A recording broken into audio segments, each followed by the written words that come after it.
kalau ada santri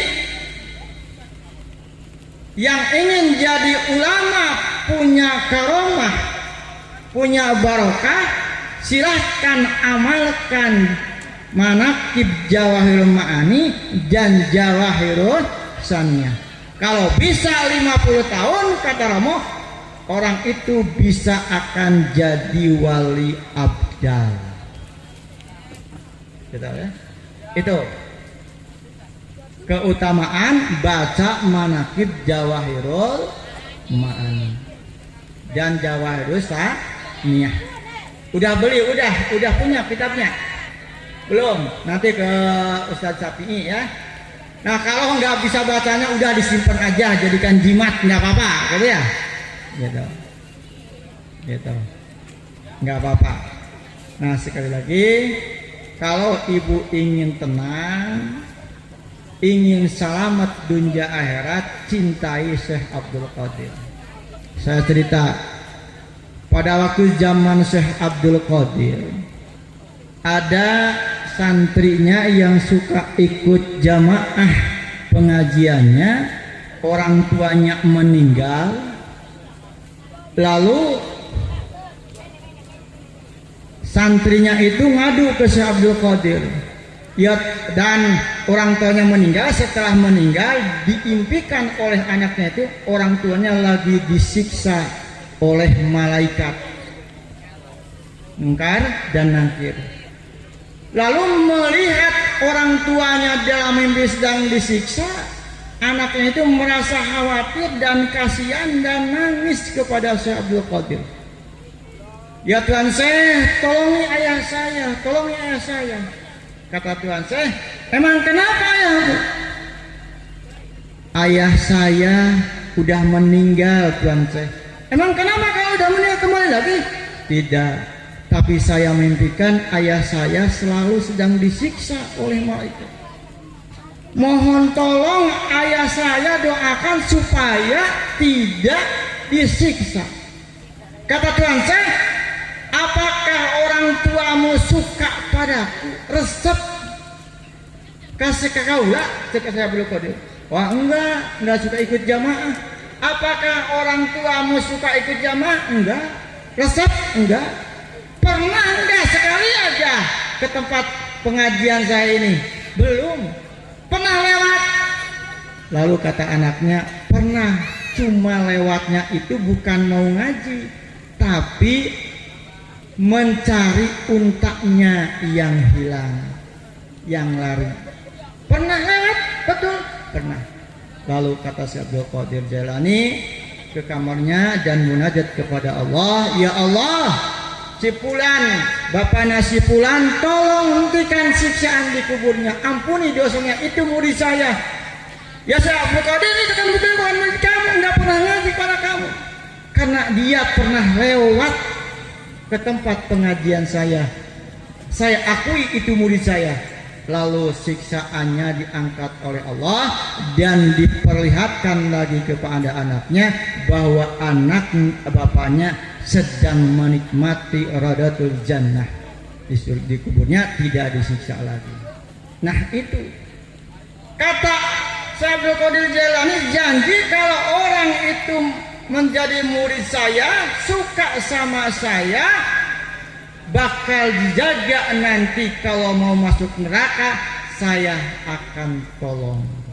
Jadi kalau ibu suka pada Syekh Abdul Qadir, manaqib Syekh Abdul Qadir dan resep dan komo lamun dijadikan murid Syekh Abdul Qadir, insya Allah bakal bisa ditulungan ku Syekh Abdul Qadir Jailani. Nah, lahirnya Syekh Abdul Qadir Jailani itu yaitu pada tahun 470 Hijriah, dan pada malam pertama bulan Ramadan. Gitu. Nah, begitu lahir Syekh Abdul Qadir Jailani masih berupa orok, berupa bayi. Pada waktu bulan Ramadan itu tetap dia puasa. tidak suka nete pada ibunya di siang hari. Sampai-sampai pada waktu itu oleh orang-orang pada waktu itu dijadikan batasan lamun lihat bulan Ramadan. Kalau bulan Ramadan bulan tidak terlihat, tinggal ditanya pada orang tua si Abdul Qadir, nah Abdul Qadir nete sekarang nggak pagi? Kalau masih nete berarti belum bulan puasa. Tapi kalau sudah kena nete berarti sudah masuk bulan puasa. Itu keistimewaannya.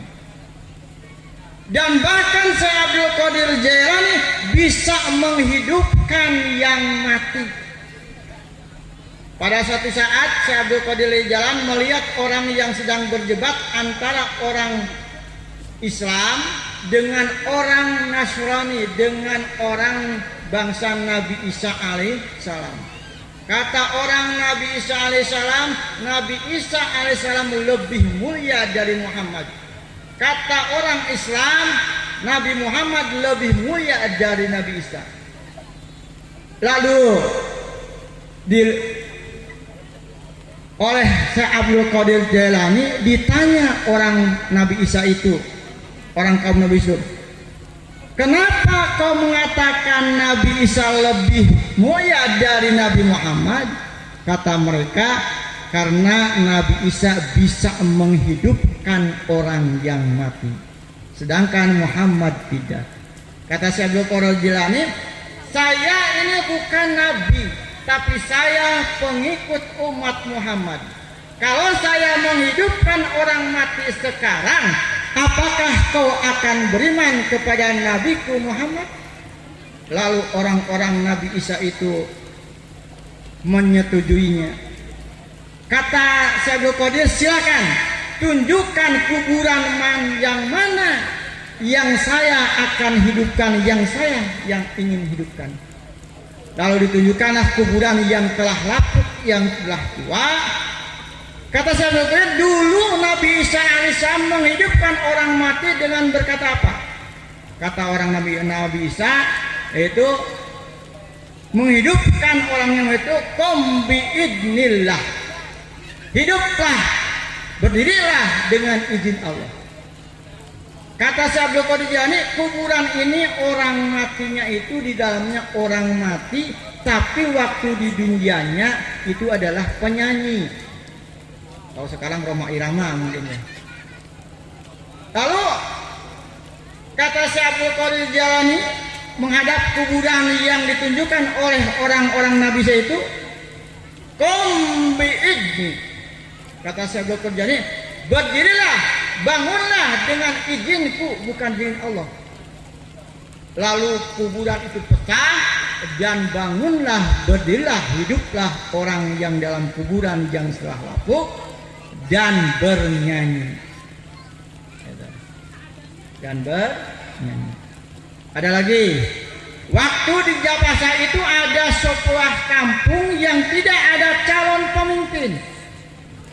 Lalu ada perempuan yang punya anak laki-laki, dipesantrenkan di pesantren Syekh Abdul Qadir Jailani, dididik suluk oleh Syekh Abdul Qadir Jailani, dan setelah beberapa hari dilihat, ditengok lagi, dibesuk oleh ibunya, ternyata anaknya itu dikasih makan roti yang keras. Sedangkan waktu itu Syekh Abdul Qadir Jailani sedang memakan bakak ayam jago. Ayam jago. Nah, kata ibunya, ya Syekh, kenapa kalau anak saya hanya dikasih makan roti keras, sedangkan saya makan ayam jago? Pada waktu itu ayam jagonya tinggal tulang belulang. Lalu kata Syekh, dilempar itu tulang belulang, dan kata Syekh, qum biidnillah,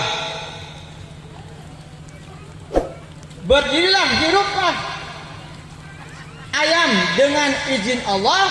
Lalu ayam itu hidup dan kongkorongoknya begini, la ilaha illallah Muhammadur Rasulullah Syekh Abdul Qadir Waliullah. Mangga, la ilaha illallah Muhammadur Rasulullah Syekh Abdul Qadir Waliullah.